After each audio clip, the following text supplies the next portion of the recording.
Everybody's got a story, you just have to listen. Hola, I'm Joe Pardavila, and this is Good Listen. And everybody loves a good pivot story. And my guest today, Peter Hurley, has a great one. He started out as a male model and actor in New York City, and then somehow became one of the most world-renowned headshot photographers. So we're going to find out his story and talk about photography and all the stuff he does to make people look beautiful, including some celebrities you may know.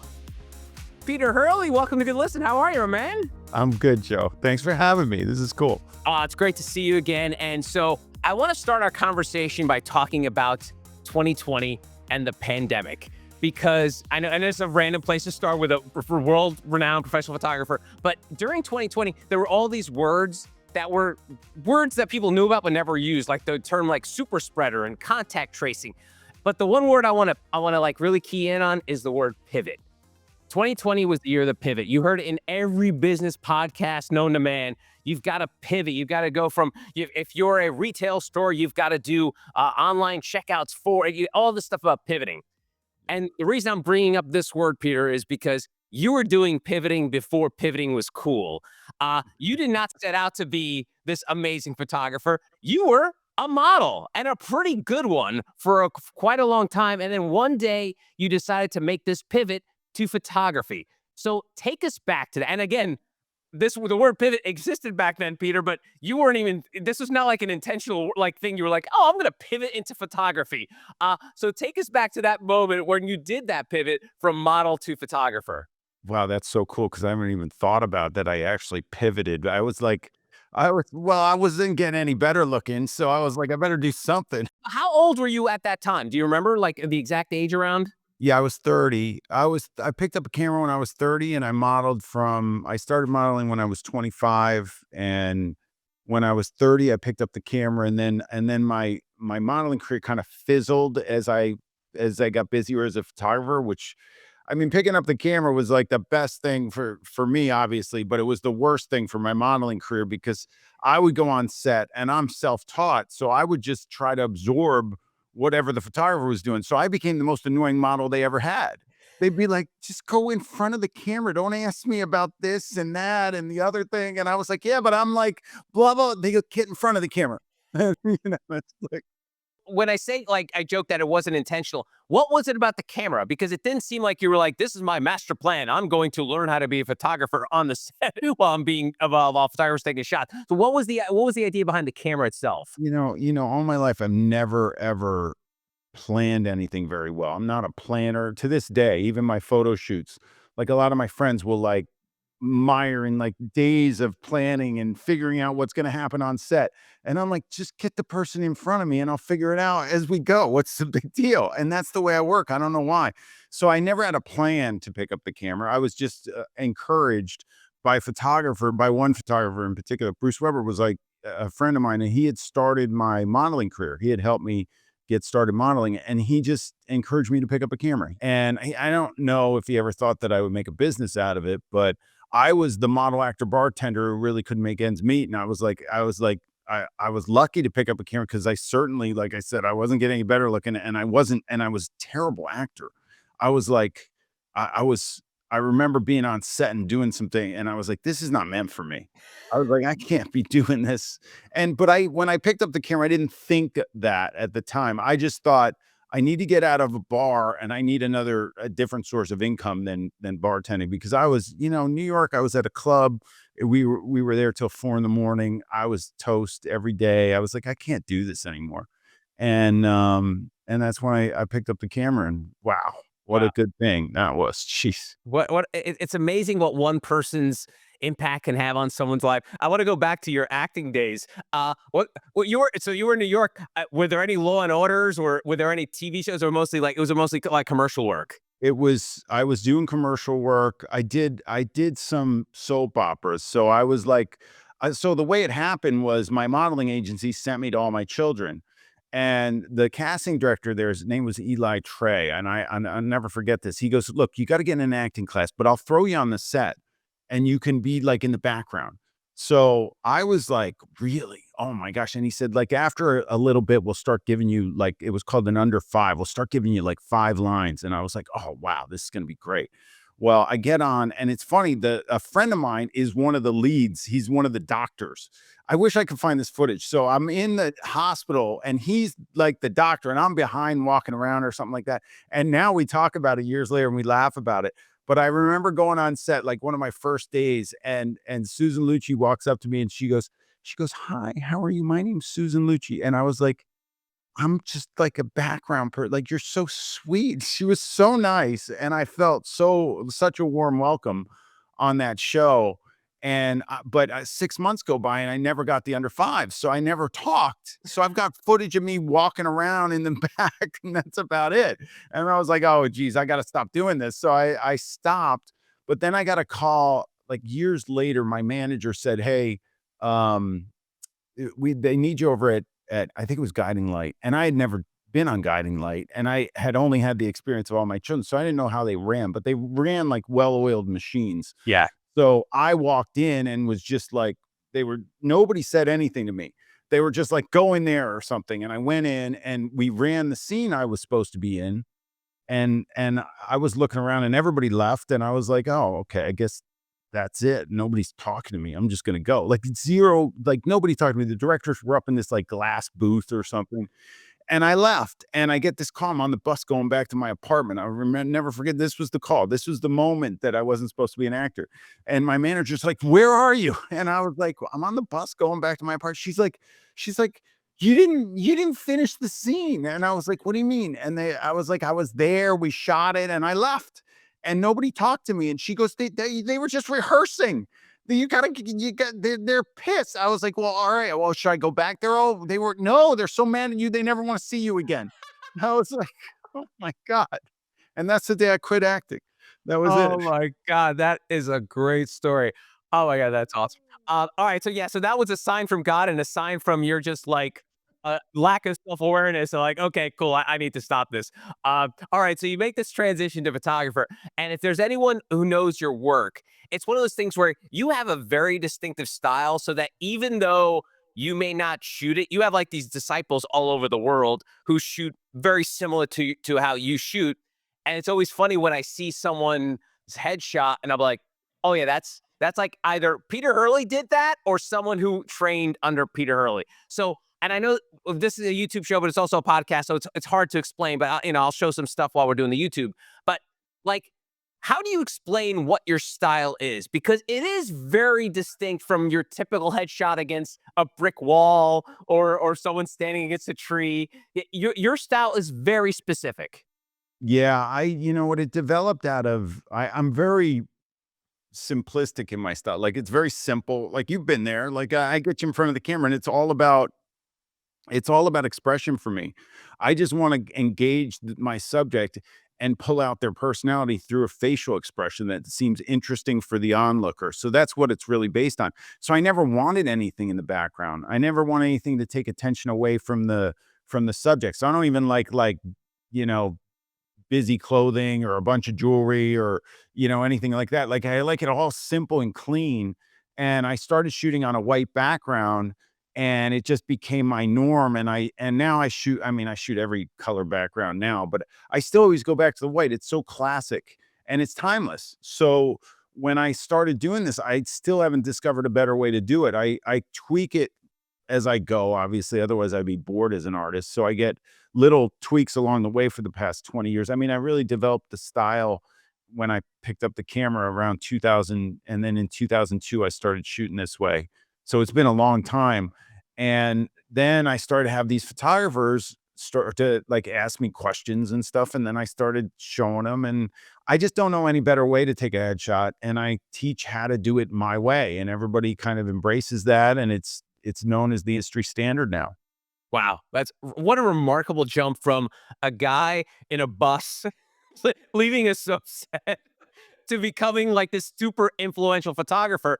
And one of the things I love about the way you shoot, and one thing you didn't mention was their makeup. And anytime I've worked with women and we've done shoots at your studio, you always tell the women, no makeup. Don't put on. I know. There's a couple things you're okay with, but why is makeup not a? Why is it something you kind of push back against when it comes to your shots? Well, first of all, I don't do makeup on men. Right. because everything's retouch if they have a blemish, unless they wear makeup in general. And now we have, people doing all sorts of things with their, you know, their personality comes out through if somebody's wearing makeup, I'm happy to shoot it. A woman who wears makeup, heavy makeup every day and comes into my studio and wants to shoot super clean isn't going to be happy with their headshots because it's not going to feel like her. So I'm okay with heavier makeup. And I kind of, we used to always have people come in clean face, no makeup, start off clean, and then add as we go and see where we go. It's amazing what you can do these days with even with AI tools. Like it's been unbelievable if we need to add a little makeup here or there, or somebody's got a really strong sense of style, but they're on a photo shoot. Like they should be pampered. They should be in the makeup chair. We should be able to tweak it to figure out, oh, well, this look will look a little bit better with this outfit, and this lip will look a little bit better with this. So it is tweaked throughout the shoot, but I always thought, I think the reason why I said, very light makeup is because I was shooting actors. And I think the casting directors need to see the person as a blank slate kind of. And that was just my stomping ground. That's what, I started doing all these actors, and I've now moved into a lot of corporate stuff, a lot of CEO work, and people, who are doing a lot of different things. Everybody needs a headshot these days. So the actor stuff was my training ground, and now I'm utilizing it with everybody else. And it's amazing because if you could shoot an actor, like an actor's, career depends upon this headshot and getting in the door. So the stress and strain on them when they're in a photo shoot is huge. So when I shoot the corporate people, it's like a piece of cake. I love it because I just am able to mess with them and stuff. The actors, I'm like, they were tough, and still to this day, I enjoy shooting, actors as much as I can. But again, it's basically I'm a little bit more flexible than I was back then. And part of your style, Peter, is and you went viral, and this is how I kinda discovered you many, many years ago on YouTube, because you had a catchphrase, which is one of those things where well, you had multiple catchphrases. You're like a regular Jim Carrey, Peter Hurley, but, like, there were 2 that jumped out. One was shebang, and the Yep. other was squinching. Uh, Yes. so let's start with shebang because this kind of dovetails into the way how you make people feel comfortable. You there's an energy that you bring to these shoots, and shebang is sort of like your bang, or whatever catchphrase some of these other people might use. Like that's the Yeah. one you use to sort of lighten the mood and let people know like this is a great shot. Yeah, exactly. I get excited about my work. I coach a lot of photographers on this. If you're not excited about your work, how's the person in front of the camera going to know that there's excitement? People come in and they want to look good. My goal is to make people feel better about their appearance. I think I've never had anybody walk in and be like, Peter, this is your lucky day. I'm gorgeous. Most people walk in and they do the opposite. Like, I can't, this is going to be a tough on you. You got your work cut out for you. I didn't get any sleep last night. Like, I get all that.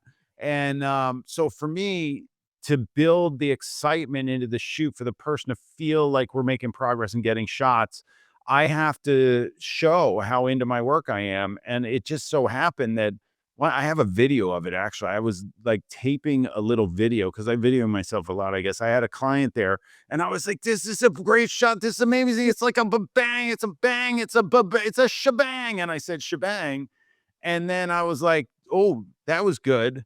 And then I did a video about my number one, tip on looking better in front of a camera is to get your jawline out. It just makes everybody now with me, I got a little bit of a beard going on these days, but if you don't have that, it does make everybody look more attractive. So I took my iPhone and I set it up and I put it in a on a tripod. And back then there was like nothing. I don't even know how I got it on the tripod back then or whatever. It was like 2010. We didn't have all the tools we have today. Now I just would have done it in 2 seconds. But I threw this video on my new YouTube channel and it just went nuts.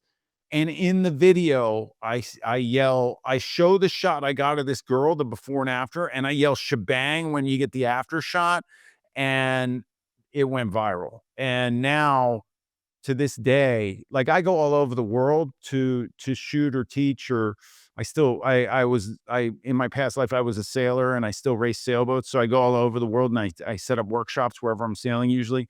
And if somebody doesn't yell shebang at me in any corner of the globe, I'm like, am I losing my mojo?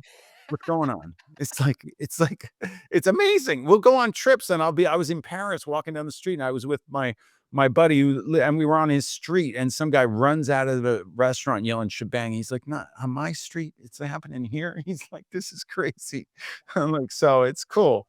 Um, but I tell photographers, if you have to be excited about what you're doing. So I don't care if the word shebang, use shebang if you want, or use whatever. Say, yeah, the person you need to give the individual in front of the camera the feedback that they're doing well and that you're getting something. Why are they going to a photographer? They're going to a photographer for quality and for an experience.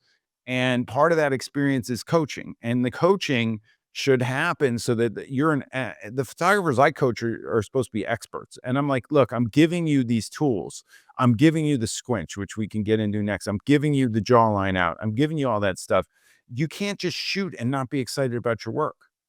I mean, the newest, I don't know. I come up with new things all the time, but now my new thing is that I'll take a picture. And I'll be like, I'll just look at the screen and I'll look at the person. I go, you see that? And they'll be like, yeah, I said, I took that all by myself. You know, I get excited. And they're like, "You had help from me." I said, "Yeah, that's true. Okay." But I'm in 24 years and I still get excited to point a camera at people and press the button and see what shows up on the screen. And that is just the coolest thing ever.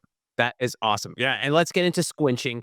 And I know I get this is another thing that's hard to describe, but this is like another thing that's like an earmark of your photos when you see someone a headshot out there and they're doing this thing that you call a squinch. You've literally made up this word. Um, what the hell is squinching for the folks who are uninitiated in the world of Peter Hurley? I know I needed to trademark this sucker. So I'm in no man's land in New York starting to shoot headshots. And out of the headshot photographers, there's probably hundreds. I don't know how many hundreds, but back then, hundreds of them. And I was just an actor that I was like, well, I picked up a camera. I've done the headshot process. I might as well try and photograph my friends and start this thing. And I realized the one thing that was missing that I thought was missing. And even when I was modeling, I didn't know about this, but the three things you can change on your mouth, on your face are your mouth, eyes, and eyebrows. So, those are the three things I'm working with people.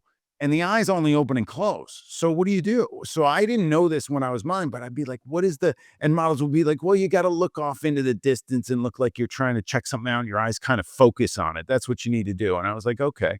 I said, isn't that kind of squinting? And they're like, yeah, I guess it's so. So when I started my career, I would tell everybody to squint. But then squinting is like protecting your eyes from sun or from, you're in a sandstorm or snow or something. You're squinting and it's like this, you can't even see your eyes. And I was like, and especially like eyes like mine that are beady or different ethnicities have small, you got to be careful with it. So what would happen was the top lid would come down. And I was like, one day my daughter, I think, came up with the word squinch.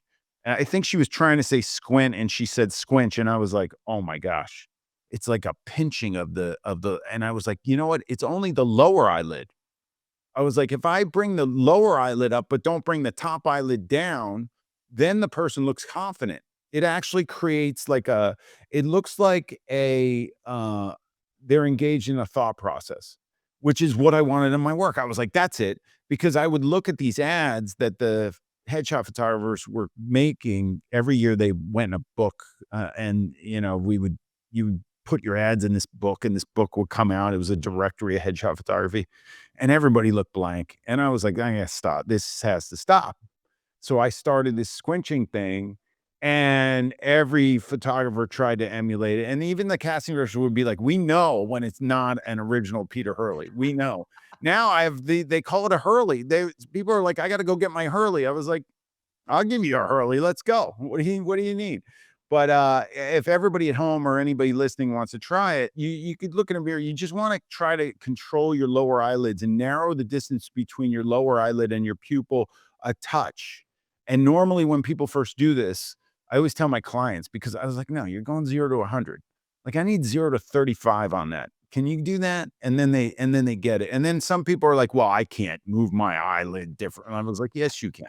I mean, unless you've had an operation or you have some sort of eye situation going on. Everybody pretty much can do it because there's an orbicularis oculi, the muscle that goes around the eye. It's attached to two vertebral ligaments, and you're pulling on those from the bottom. And if you do it properly, the top lid should not go down very much. And if your top lid goes down, you're squinting, and that gives you heavy lids and closes your eyes. And it's not the same thing we do when we're engaged in expression with other human beings. So I'm trying to emulate a conversation with another human. And it went viral. And I think that's when you found me, right? Yeah, Didn't you yeah. find that video? And then we did a photo shoot, and I will tell you, to the folks that you say it's hard to do, it is hard to do the first couple of times because, again, for people that are not used to sitting in front of photographer chairs or like emoting, outside of just like smiling for a photo, people aren't used to doing it, like regular folks, unless you're an actor. So for me, it took a while. We were able to squeeze a couple squinches out of me, but it is not easy for folks who are not used to, like, I'm sure when you're dealing with actors, Peter, they're used to like emoting out a dime, like be sad, be happy, be angry. So squinching, I'm sure to them was probably a little easier than maybe some of your corporate clients or something like that. But so now that you've done this and you've built this base of like people know, you said people know what a Hurley is. In New York, photographers are a dime a dozen. How is it that you've been able to survive 24 years? And we've already set the groundwork, the fact of where you started from, how you developed this, your style, your energy. And have you ever tried to sit down and think like, how the hell did I pull this off? That I've been doing this. I'm able to provide for my daughters, my family. I'm traveling all over the world. People want to learn from me. Have you ever thought to yourself like, how the hell did this happen? I mean, I do, but I'm tough on myself, so I don't really pat myself on the back enough probably or relish in that because it's like, it's time to move. Like, what else do I have to do to keep the train rolling? But yeah, I look back on it and I really try to figure out, like, what was it that I saw or what was it that I did, and I basically saw a gap, and it was essentially the squinch. It was and I think the squinch really did it because it was basically, everybody was looking blank in headshots. Even, when I got into corporate and shooting the CEOs and everybody that I'm working with now, and celebrities and stuff, like, they'll even I was photographing A-Rod, and he was awesome, and he was like, "Where'd you learn all this stuff?" And I was like, "I taught myself." I was like, "How I came up with it." He's like, "Nobody ever taught me this." I was like, "Yeah, but you're doing it. You're good. You got it." He was awesome to work with. But for him to acknowledge that I mean, a guy that's in front of cameras all the time, that nobody ever, directed him like that was amazing to me. So I think that's what it is. I think photographers just get stuck in the technical, and I got stuck on the person because I think that was partially, obviously, a big portion of it was that I was in front of the camera. And when I was in front of the camera with a photographer that didn't know what they were doing, I felt like a fish out of water. I never felt great. I was definitely not that guy. And I guess years into it, what happened was I started to learn how to behave in front of the camera. So if the photographer couldn't direct their way out of a paper bag, I would just do it for them because I was like, I'm getting paid for this. I'll just do stuff for this guy. But when I started, there was no stuff to do because I didn't know what to do because I was just a sailor. I wasn't really a model. That's why it was so amazing to start with Bruce Weber because he was so engaged in the entire process that you felt like you weren't in front of a camera. And that's what I try and do with my clients. I don't want them to feel like there's a camera there. One of the things I loved about you was your brow activity. We were working brows left, right, and center, right? Yeah. Yeah. Yeah, Yeah, I love and that and with you were you. I think you were trying to do something like your best side because, I mean, there's this joke that I think, like, Ariana Grande only gets photographed on one side of her face, and you got caught up in that too, where you believe that some people have stronger sides, right? Oh, yeah, absolutely. Well, I shot Ariana when she was 12, and we were just what I do when people come in, I look for their side. And it's funny, that I mean, I wish I was a fly on the wall during that shoot, but I looked back at the pictures and I shot all all her side that she likes. I was like, I knew it. I do it with everybody now. My big thing. I actually I coined another word and I did a video on it that didn't go viral or anything because, I don't know, the algorithm or whatever. You never This know. video didn't go as crazy as the other ones, but I called it "Are you ambifacial?" So ambifacial people, I made it up. you can shoot them on any side of their face. And I always try to decipher that. So when Ariana came in, I was like starting that process and I was like, wow, she's definitely left side of her face. And I shot the whole most of everything on her left. And in the middle of the shoot, she looks at me and she says to me, and I'll never forget this. She goes, I'm gonna be a superstar, just like that.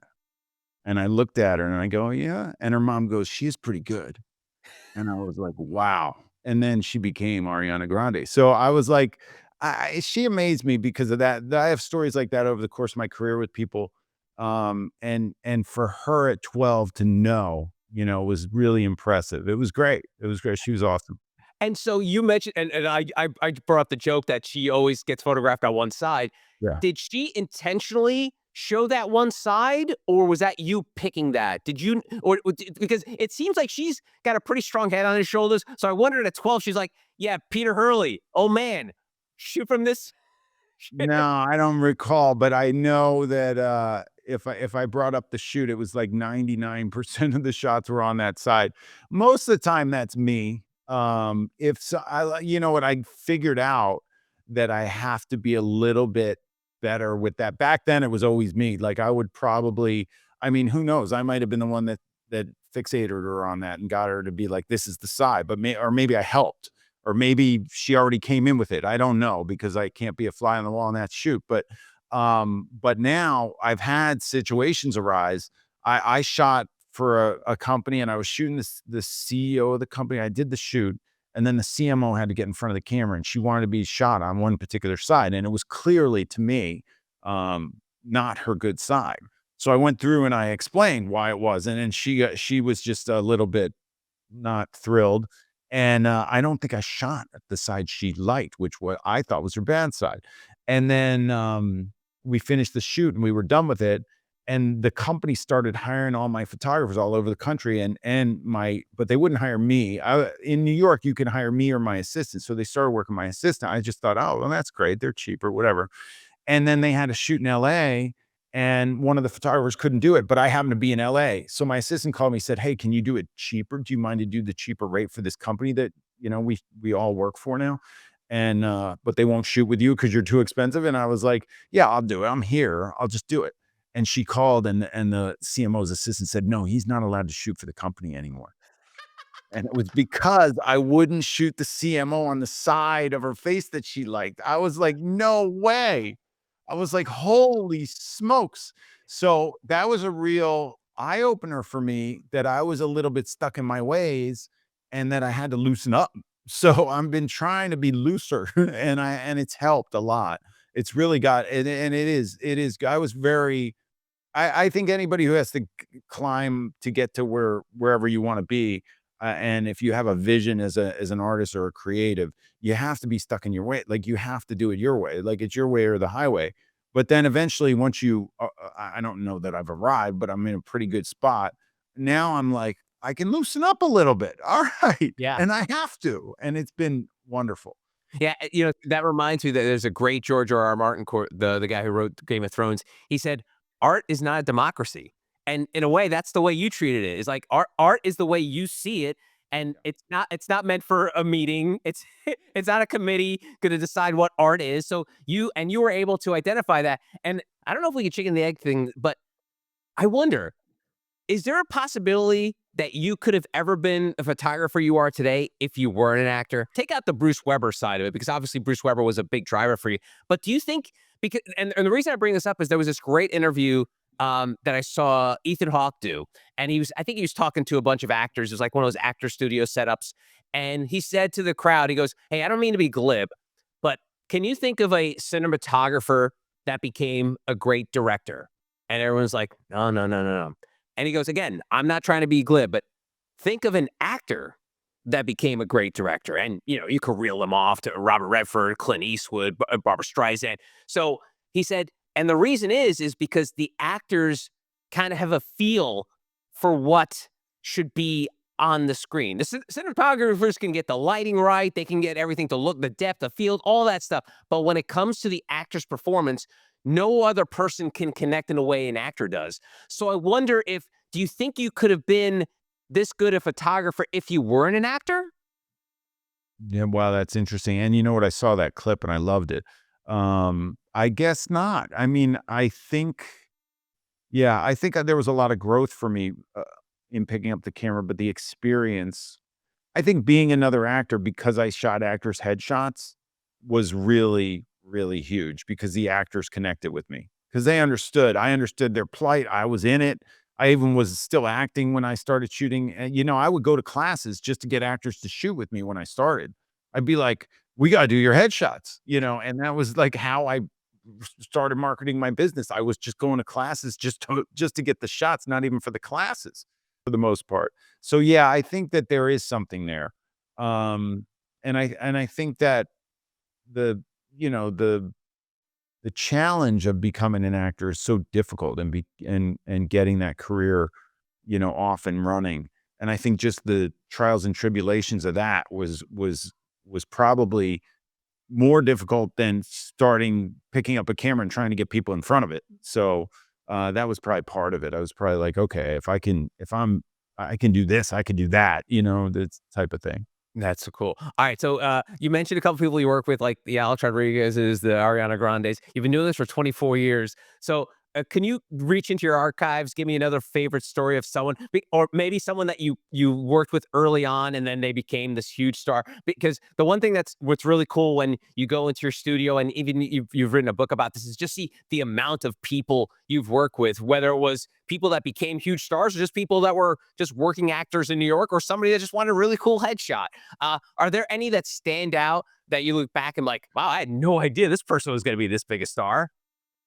So, um, I think one of the things for me was that I was looking at the photographers and I was like, I want to shoot for Vanity Fair one day. I mean, I think every headshot photographer, like, Herbert started shooting headshots and then he just took off, and Peggy Schroeder, all these other famous photographers that started out as headshot photographers, I think, from the stories I've heard. And I was like, I want to bridge the gap between headshot photographers and these celebrity photographers. I want to be one of those celebrity photographers and shoot for Vanity Fair one day. And that kind of dream is, I guess, still alive for me, but the it kind of got into, well, what if I took one of these actors, took their headshot, and they ended up on the cover of Vanity Fair or something one day? I was like, that would be cool, whether I shot it or not. Like that means that I'm doing something and to help these people out. So this woman, I remember the shoot. I shot her and she was amazing. She actually, I became friends with her, and I had just had twins. So this was around 2003, 2004 or something like that. The twins were born in 2003.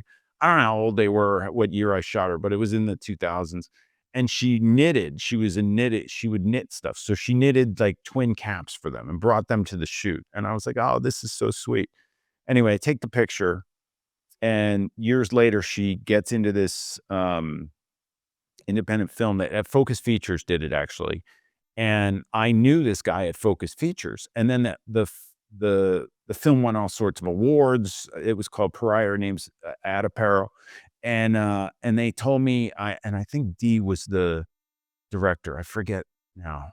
Anyway, um, it's winning all these awards. So the producer and all the actors and everything needed imagery for it, for the actual, you know, to promote the film. So a friend of mine who was working at Focus at the time was like, "Look, I need you to shoot all these people. They're going to come to your studio." I was like, "Add apparent all the whole team, all the actors, the producer, everybody's coming. We're going to shoot it all." And I was like, "Oh my gosh, this is amazing." So my one thing that I did my entire career was I tried to never listen to managers or agents. Nothing against managers or agents. It's just that I didn't feel like I worked for them. I felt like I worked for the casting director who had to cast the person for the perfect role, and the director. And the director needed to see this person the way that they were going to be cast. And just with agents and managers, they're trying to get their people booked, and there's the skill set of an actor is so different when they're in front of a still camera than when they're acting. Like they may be an amazing actor, but they get in front of the still camera and they just fall flat. So I have to build those people up, and then some people that are amazing actors get in front of the camera and make my job easy, and I just have to press the button. Like Sofia Vergara was like, I didn't know what to do with her because every time I pressed the button, it was amazing. I was like, I didn't even have to do anything. I was like, this is by the end of the shoot, I was like, can you just act like you're punching the camera so I directed you once or something? And that's my favorite shot. And I posted it, I put it up in my front office and everything. And I loved working with her. She was great. But the focus thing comes in and the director is there and I'm shooting at apparel with it. And I'm like friends with her. So I'm like so excited for her success. And in the middle of the shoot, I just asked, I pulled the director aside. I was like, look, I just want, what'd you think about the headshot that, you know, her headshot? She goes, what do you mean? That was it. That was the whole thing. Like I opened up I looked at that headshot. I said, that's her. And that was it. You did it. Thank you so much. We're all here. This is all happening. I knew the second I looked at it, I was like, oh my God, this is like a dream come true for me. And Adaparo, like the next month, shows up on the cover of Vanity Fair. Shebang! So essentially, this director was telling you that if not for your headshot, this film would have made, or would have been made, or the actress wouldn't even be cast in the role. That's pretty remarkable. And that's the power of the headshot, and that's why that industry is so important for actors, like, why the headshot photographer is so important for actors. I had a, I always I it's and headshot photographers are always, you know, I don't know if we're frowned upon, but it's like it's not the most, you know, glamorous part of the business. You're not a portrait photographer shooting, you know, celebrities and stuff like that, which is stuff that like, fortunately, I've been able to be that guy. But I think most entry points to doing portrait photography, headshots is one of them for sure. So most people don't want to call themselves headshot photographers. So everything started to happen for me and stuff got crazy and my popularity went nuts and everything. And I got this call randomly. And this means so much to me. I've talked about it. I won an award at the UN, a Lifetime Achievement Award for my work. And I had a speech and I mentioned this in the speech. There's a photographer, portrait photographer, amazing guy, Richard Corman. And when Madonna got off the bus from Michigan to New York, he was her photographer. He has a book of all the early stuff of Madonna. It's amazing. So the respect for this guy is so huge. And he calls me and he goes, look, you don't know who I am. I'm just calling you. I had to look you up. I had to make this call. And I'm like, why? He's like, you know, for years, headshot photographer, nobody wanted to call him a headshot photographer. He said, you were the first one. You made headshots cool. And I was like, from you? And that was it. And I was like, amazing. And Wow. to me, that was huge.